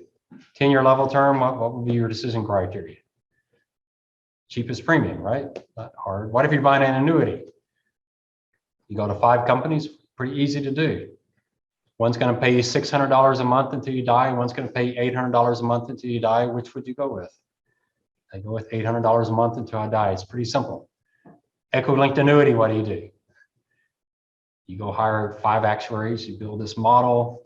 Maybe you have a supercomputer access and you run 43,000 scenarios. Yeah, there's no way, right? You give up. There's no way you can tell. But for the basic products, go find 5 companies, and those are the ones I would do. Met, Prudential, New York, Northwestern, USAA. I would put those in my list and just compare them. Oh, sorry, State Farm. Sorry, Cameron. State Farm. I don't always think of State Farm on the life insurance side. I would definitely have State Farm on the auto side, but State Farm's got a good life insurance company. So yeah, have some companies in there, have 6 companies in there, and compare them all. And those 6 companies are all very safe companies. So if you're buying 10-year level term, I would just buy the cheapest one. I mean, it's pretty straightforward. But people don't do that on the life insurance side. They buy from whoever's selling it to them, and that's just a big, big mistake. So that's probably Cameron, I bet you. Buy it from Cameron, yeah. After you compare other 6 companies, then you can buy it from Cameron. And then states are also worried about discrimination. Again, this is almost entirely on the property casualty side. It is legal to discriminate in insurance on things you can't in any other industry based on gender, age, net neighborhood, or credit score. Not many other industries can do that, especially gender and age. So you can charge men more than women. You can charge women more than men. You can charge 60-year-olds more than 20-year-olds. That's legal in insurance, but there are things that are not legal, like race, nationality, religion. It can't just be random. You can't say, we don't like people over 6 foot tall. We're going to charge them 20% more. You can't do that. You have to prove that people over 6 foot tall are more dangerous than people under 6 foot tall. So everything has to be, even on the life insurance side, you have to document why you charge certain people more than other people. That has to all be, proven actuarially, which insurance company is going to do that, right? No insurance company has an incentive to charge people randomly. Credit scores is a touchy one. I won't talk about that in this class. We talked about that in my P&C class. It's a very touchy one because it does have a link to other things that people don't like. And some people think credit score, why do credit score and age? Because there's such a overlap there. But actuaries do the release, do the analysis, and they say, yeah, it adds value. What if you didn't discriminate? You have a really evil company that does discriminate and the one that doesn't discriminate. What's going to happen? So let's look at smokers. The evil company says, smokers, to cover our claims, we need to charge you $700. That's that net premium. If you charge $700, you'll end up with how much at the very end? You remember the timeline? At the very end, you end up with what? 0. With non-smokers, if you charge them $300 at the very end, after you invest it and pay our claims, you'll have $300 debt. On average, smokers and non-smokers is $400. So you charge smokers $700, you charge non-smokers $300. The good company, they charge everybody $400. What's going to happen in the next 5 years? If you're a smoker, what are you going to do? You're going to go to the evil company or to the good company? Good company. You're going to be really happy, right? You're paying $400 for something that's worth $700. If you're not a smoker, what are you going to do? You're going to go to the evil company. You're not going to be all that happy. You're paying $300 for something that's worth $300, but at least you're not getting overcharged by 33%. Well, what's the good company going to discover after about 5 years? They're collecting $400. How much are they paying out?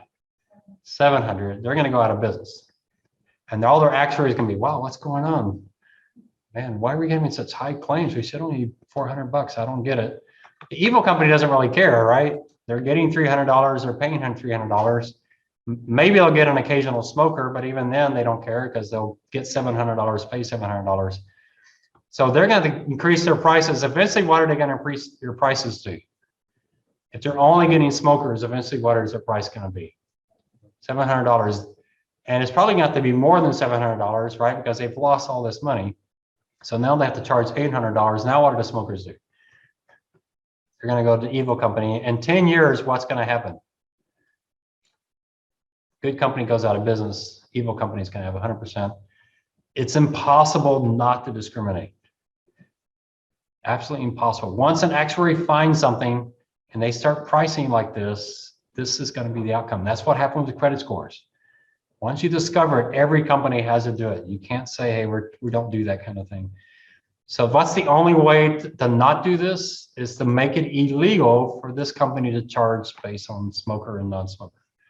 And what's the chances that's going to happen? Probably pretty unlikely. What about gender? Men and women. So France has a law that you can't discriminate based on gender in insurance. That sounds really good, doesn't it? But if you're a woman, do you like that? You're buying life insurance. What does that mean for women in France? They're overpaying for life insurance. Maybe they're underpaying for health insurance, but they're overpaying for life insurance. They're paying too much. Men like it. Hey, this is great. What about auto insurance? What do men think about auto insurance in France? It's like, wow, that's great. They're getting subsidized and the women are overpaying. There are no winners without losers when you make it illegal to discriminate on rates. Because what does discrimination do? It makes people pay the actuarially correct rate. So, and then how's it done? We already talked about that. I won't get into that. We're not going to get into legal issues. All right, so there is some important stuff here on this side. McCarran-Ferguson is pretty important. And then understanding what they regulate, I think is pretty important. Solvency, market conduct, and pricing. And on pricing, it's adequacy, not excessive, and not discriminatory. So that gives you a pretty good basis.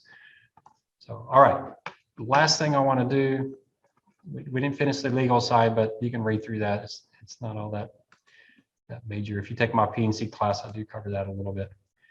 So on this part of it, I promise you I'm going to make it easier this time. And in the past, I probably will ask a life expectancy question. And some students have no clue what that means because they weren't paying attention in class or on Zoom. So life expectancy, if there's 90,000 people alive at age 30, how do you figure out the life expectancy of that 30-year-old? You take the 90,000 and do what? What's the definition of life expectancy? How many of those 90,000 need to die to get to your life expectancy? 50%. So what are you going to look for in the table? You're looking for when are 45,000 people alive. If that's 72, you can do the in between. So if it's 72 is 43,000 and 73 is 46,000, you can pick either one. I don't care, but pick one of those and just go with it. Okay. It's actually a really simple question, but some students just like completely forgot about that. The rest of it, just know what they are. LX is the number of people alive when? At the end of age X or the beginning of age X? Beginning. DX is the people who die when? The very, very end of the year, all right? NPX, is that livers or dyers? Livers. So how many people age 25 today will be alive 10 years from now? How many people X years today will be dead in 10 years? NPX, remember NPX is LX plus N divided by LX. Do you remember that? So if you're doing the number of 30-year-olds alive in 10 years, you do L40 over L30. Okay, how would you get 10Q30? That would be 1 minus NPX, so 1 minus L40 over L30. All right, is any of that coming back to you, hopefully? So I'm going to keep it somewhat simple. I won't have it too. I might have one quirky one, but I just want to make sure you remember these symbols. It's only a 5-minute question, so it really doesn't have that big of an impact. But it's usually the first question on the exam, and some students just freak out. All this is in the videos, so if you can't remember how to do that, I'll try to remember tonight to put the mortality table out there. Hopefully I'll remember to do that. The joint life. So I've got the endowment life video down here to practice. I've got the joint life video here to practice. And I've got the pricing the annuity there. So you got all the math problems, you got good YouTubes. Only thing you have to remember on here is that. And I don't remember our acronym at all. I know I had a bunch of C's in it, but other than that, I can't remember it. It had a Y in there and something. So whoever's come up with that, all right.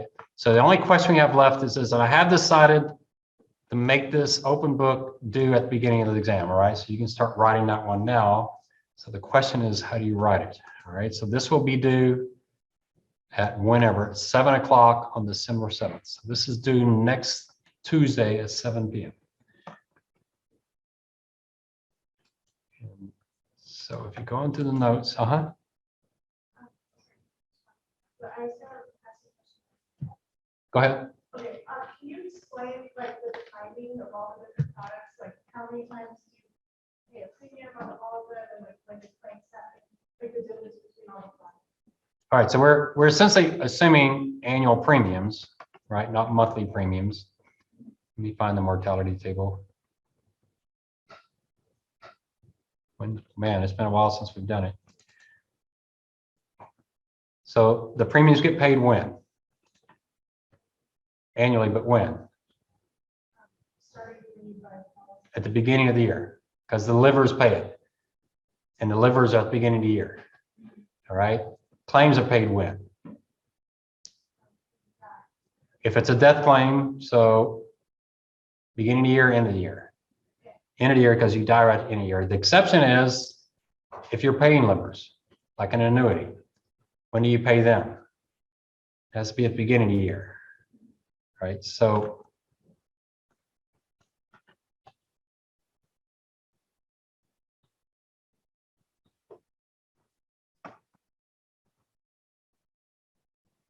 here we have a, I don't know what kind of policy this is. We can look at it. D97, D98, D99, that sounds like an ordinary life, right? Ordinary life, you go into get D99. L97, L98, there's only 2 premium payers, so it must have been the problem. This is ordinary life where you only pay premiums the first 2 years. This previous was probably a level term. Nope. I know I got a level term in here somewhere. All right, here's a level term. D50, D51, D52, L50, L51, L52. That's a 3-year level term. What's the issue age? 50, yes, you did 50. So you're gonna pay the D50s that die $100,000, but you're gonna pay them at the end of the year. The 51s you're gonna pay at the end of 2 years, 52s end of 3 years. The L50s, you pay, they get your premium today, the 51s in a year and 2 years. That's the exact same thing the timeline looks like. You collect your premiums from the L50s right there. You get your portfolio grows at 5%, you pay your claims to the D50s. You collect another premium. You pay your claims, you collect another premium. Pay your claims, you just drag that forward, all right? So this is what you put onto the exam right here. It's just this time 1, time 0 collected premium, time 2 collected premium, pay your claims. All you got to remember is whatever you're left over with at the end, you grow that by 5%. Right, so I'll put this, if I remember, I'll put this spreadsheet out there so you can see how it looks. It won't be this out. It'd be a separate one right below the mortality table. So you have the mortality table all by itself, and then you have the mortality table with all these problems in it. But yeah, this is what we're looking at. The endowment one doesn't. So the only difference in this problem and the endowment is this problem only has D's. The endowment does D50, D51, D52, and then does L53. But if you understand the endowment, the level term's the exact same thing. You just don't have that last L at the end. I don't make you do the timing on anything but the endowment. So if you understand the endowment, YouTube, you understand how to set this up. Okay. So the pure versus the normal endowment, is that like what we were talking about, like the CDs? Well, pure endowment only pays you if you live. And a normal endowment, if you die, you get the face, and if you're alive at the end, you get the face. That's the one you actually do on the exam. The pure one is, there's a little bit of that in that crazy problem. There's a little bit of pure one. I'd say, you know, if you pay premium age 25, and if you're alive at 85, you get something that's more of a pure endowment.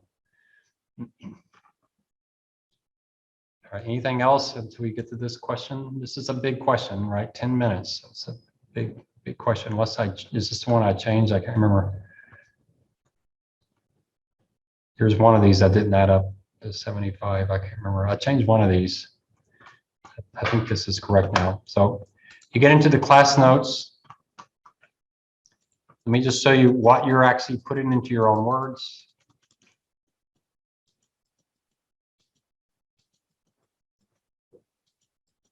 So it's the asset liability management, and it's essentially the first few pages of that. Now, what I have here, you can't just copy and paste this. First of all, I won't get any credit because I don't grade my own words. But secondly, it doesn't really make sense because my notes here are intentionally cryptic and note. So you added stuff to your notes in addition to that. You don't need this. You don't. You actually just need it through bottom of page 71. So what is asset liability management? It's essentially protecting the net worth of the firm. And the key here is there are things that impact assets. There are things that impact liabilities. Really key to your answer, you didn't just start. Some students leave this out, but remember that really critical thing is how levered these firms are, right? Walmart would never go at a 10-to-1 leverage ratio. That would just be insane. These are extremely levered firms. They don't have much cushion to start with. All right, so that's really critical. So we're trying to manage our assets and liabilities to protect that net worth, and yet our assets and liabilities are almost the same value. Our net worth is only 10% of the assets. So we better make sure if our assets fall 10%, we really hope our liabilities fall more than 10%, so our net worth doesn't fall. It's okay. I mean, we better hope that if our liabilities go up 10%, our assets better go up about 9%. All right, that's what we're looking for. So that's what we mean by asset liability management. What's the biggest risk that hits both sides? The biggest risk that hits both sides is interest rates. Because what assets life insurers own is mainly bonds, corporate bonds that are very interest rate sensitive. Most of their liabilities are very interest rate sensitive. Whole life, universal life, annuities, very interest rate sensitive. So interest rates, it really is the key. So they need something, they need to be in these two buckets here. So assets rise, liability rises, that's okay, as long as your assets rise enough to offset the liability rise. Assets falling is okay, as long as your liabilities fall. Why aren't you here? Well, it's impossible to be here without creating a disaster here. We haven't figured that out. It may be nice to run a business that assets do nothing but go up and then liabilities go up and down. That'd be a wonderful business, right? If you can figure that out, go do that. But that's not the business we have here. So if interest rates are going to cause liabilities to go up and down, and interest rates can cause assets to go up and down, then your goal is to make sure they go up and down at the same time, that they're somewhat matched. All right, what do we call that? We call that balance sheet immunization or asset liability management. And so when we talk about rates, what can rates do? They can rise or they can fall. If they rise, what happens? You lose business to other businesses. Why? Because life insurance companies, what they pay is very stable because they buy those 5-year, 10-year bonds. This is where that idea of a short straddle comes in. This short straddle really should come after you talk about rates rising and rates falling. I should have put the straddle.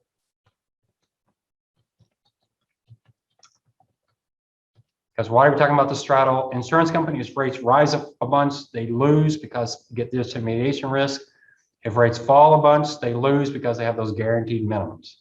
And that's what a straddle is. You know, it's upside down. They win if rates don't move a lot, but if rates move a bunch, they lose. So that's this. I don't know why I put the straddle in the middle of rates rising. All right. So those are the key things. There's a lot more stuff here, but those are the key things with interest rates. Understand why rates rising is bad for insurance companies. Understand why rates falling is bad for insurance companies. And then talk about how that's essentially a straddle on interest rates. A straddle is an option strategy that benefits when volatility is low, but is killed when volatility is high. The other risk, credit risk, that's only on the asset side. Insurance companies just have to manage that themselves, set aside some reserves, those type of things. Mortality risk, that's only on the liability side. How do you manage that? You just set aside reserves and you worry about catastrophe risk. There's nothing you can do on the asset side that's going to help you with that. There's no asset that's going to go up because we have a major plague in the world that a life insurance company would buy. I remember on the P&C side, they said, well, why don't we just invest in home builders? It's like, what, do you really want to have 50% of your portfolio in home builders? That would be really risky. And plus, I'm not so sure home builders do all that well when you have a major hurricane. You know, it's really hard to manage this. So these other two risks, they're important to bring up, but just mention these are risks that you just have to handle through the reserving process, being conservative, doing your job well. Those are risks that you know are hard to get around. Now, insurance companies are going under. Interest rate's a big one. Probably credit risk is probably the biggest one of all. I'm sorry, credit risk. When you see insurance companies really go under, it's usually because their assets blow up. So that's one they may not handle well. And we talked about that last time, right? What's one of the things we say? They're not meeting their ROE target. What do you say? Hey, give me more yield. And what does that do? That takes companies and they start buying bonds they really shouldn't be buying. So credit risk is a major one. I can't think of any situation where mortality risk was what caused an insurance company to go under. So it just shows you actuaries know what they're doing. So they're pretty good. Plus they're very, very conservative. They tend to err on the side of overcharging a little bit. So I haven't seen that issue. On the P&C side, it's not mortality risk, but catastrophe risk. Is hurricanes, earthquakes. Yeah, there have been companies that have gone under. I remember Prudential Life decided to start doing homeowners, and they decided to start a homeowners business in Florida right before Hurricane Andrew hit. And they wiped out the entire company in its first year. I was like, good job, guys. Way to get into a new business. So on the P&C side, yeah, it's definitely liability risk that can cause an issue, but I don't know any on the life side that's been what's driven it down. It's hard for me to think of a life insurer that's gone under because of interest rate risk. However, the last 40 years have been somewhat ideal for life insurance. So I think with rates starting to rise, and if we see a really sharp rise in rates, I think you might see some companies going under on the life insurance side. It'd be interesting to see. We know in 2008, when corporate bonds fell so much, there was a lot of life insurance companies that lost all of their net worth. But fortunately, 2009, it bounced back. So, but what would happen if we had a major crisis like 2008 and it didn't bounce back? There would be some life insurance companies that probably would have gone out. You saw what happened to Hartford Life, right? You saw how much that stock price came down. So I cannot think of an example of an insurance company going under because of interest rate risk, but I do know actuaries worry a lot about this. So it's definitely a risk that, and maybe because they're the ones working on it and they're worried about it, they've kept companies from going under by doing this. But it's an extremely important job. So that's what we're after there. You got to put it into your own words. If I were you, I would just take this section, read it, think about it, and then off the top of my head, write it. And then go to this section, think about it, read it, and then off the top of my head, write it. That way it's in your words, but you're doing it piece by piece. That's probably the best way to do it. All right, so any questions on the exam? Lindy? Can you talk a little bit more about when you're trying to reach your ROE target and things you do? Because I guess I'm trying to understand what it really means to reduce the haircut. Like, Well, that's to me artificial. You're just saying, you know what? Maybe the actuaries, you saw what I came with 10 basis points, but the history's actually been 7. Say, let's refine, let's go to the actual number. Why are we using 10? Let's use 7. Well, going from 10 to 7 doesn't change your risk any. You just have less cushion. So to me, it's an artificial thing. Yeah, if you're setting aside 50 basis points and you only need 10, and that's the reason you're not competitive, and all your competitors are setting aside 10, yeah, fix that. You got an error in your math. But if 10 is the right numbers, going from 10 to 5 doesn't do anything other than you're going to lose money when you have defaults. So yeah, I think that's a pretty artificial one. I can't think of a company that said, hey, let's reduce our haircut. Some actuary came up with a number and that's the number they're using, and it's probably ever. And as you can see, it's not too material for triple B. It is for high yield, but it's not that material. So I kind of do that one tongue in cheek because it's really not doing anything for the company. Anything else? I know this is a tough question, but you can at least do it open book. Although I have to say, I've done this open book and closed book, and the answers are no better open book than they are closed book. So I don't know what that means. The rest of the exam is not open book. The rest of the book exam is in class, you know. So make sure you're ready for that. All right. So it's our last class. So I wish you all the best. Let me know if you work in an insurance company. I might see some of y'all next semester in risk or P&C. Any of y'all have a job in an insurance company yet? You got one lined up, Mifaro, P&C or life or Blue Cross. Blue Cross? Okay, health insurance. Where are you, Mifaro? USA. Oh, USA. Which side, P&C or life? Where? P&C. Yeah, that's where most of them are. Yeah. I don't know the life actuaries are all retiring now. I don't know any of the new guys. There's all these young people there. Yeah, the Excel question I'm going to think about. I'll email out. I can't figure out. There's probably a few too many people in here to do that. We'll see. I'll let y'all know this weekend how we're going to do that. It's a little tough. I might figure it out this weekend with a live example and see.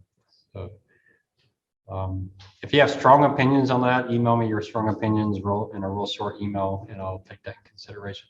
I wish we could do all exams on Excel, but UTSA hasn't figured out how to give us access to computers without any access to internet and other things. And your laptop obviously doesn't prevent it. So we'll see. I wish we could do all exams in Excel. All right. So I wish you the best. Let me know how you're doing. As I tell my classes, I'm your professor for life. So you're always welcome to call or email me with questions that I can answer.